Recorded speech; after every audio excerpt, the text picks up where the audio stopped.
Hello, everybody. Father Scott Vanderveer here, and I'm reflecting a bit on this end of the year reflection that we've been doing as a parish.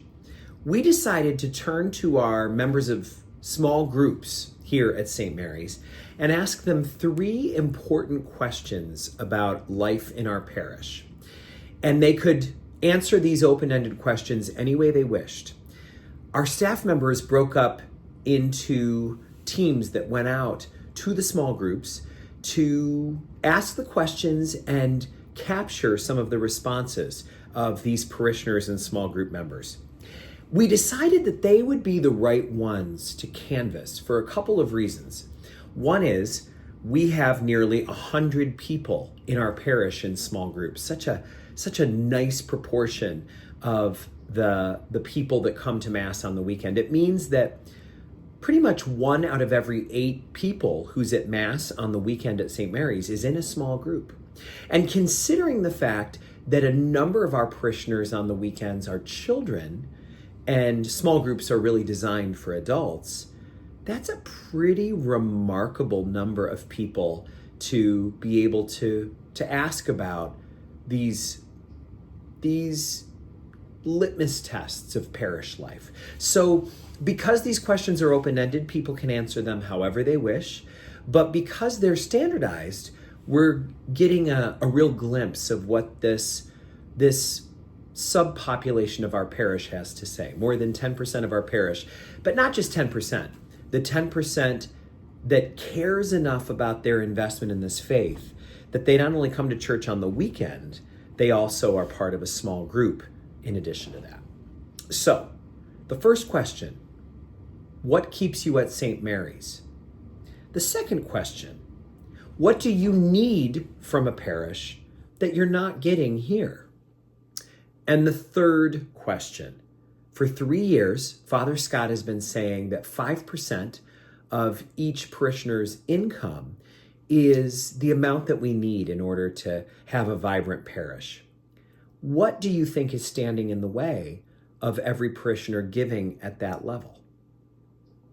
All right, so now let's go back to the first question and see how you would answer that. What keeps you at St. Mary's? Why is St. Mary's Parish a good home for you? Why do you find that this is the place where your spiritual hungers are best fed? What is it that makes St. Mary's your chosen spiritual home? What keeps you there when there are other places you could go? Question number 2. What do you need from a parish that you're not getting at St. Mary's? What is something that you thought would be a part of parish life here that's not? Or what is something that you have experienced in other parishes and just loved and are sorely missing here at St. Mary's? What do you need that is not yet being given?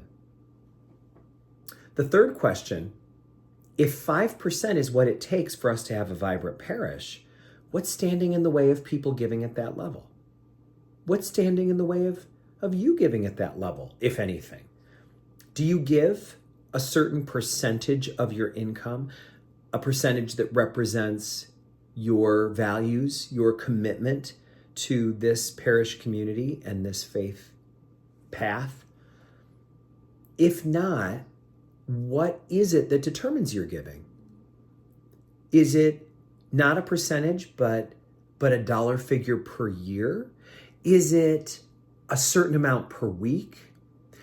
Is it something that rises and falls depending on your financial situation or your family's sense of well-being and security? What are the other questions that you would like to see us asking members of our parish? What's something that you think would be a good way for us to get a snapshot of what makes life at St. Mary's beautiful and bountiful, and what is perhaps getting in the way of our full potential? The end of the year provides a great opportunity for us to take stock of how we're doing in our faith journey and what is left to be done for us in terms of our spiritual growth.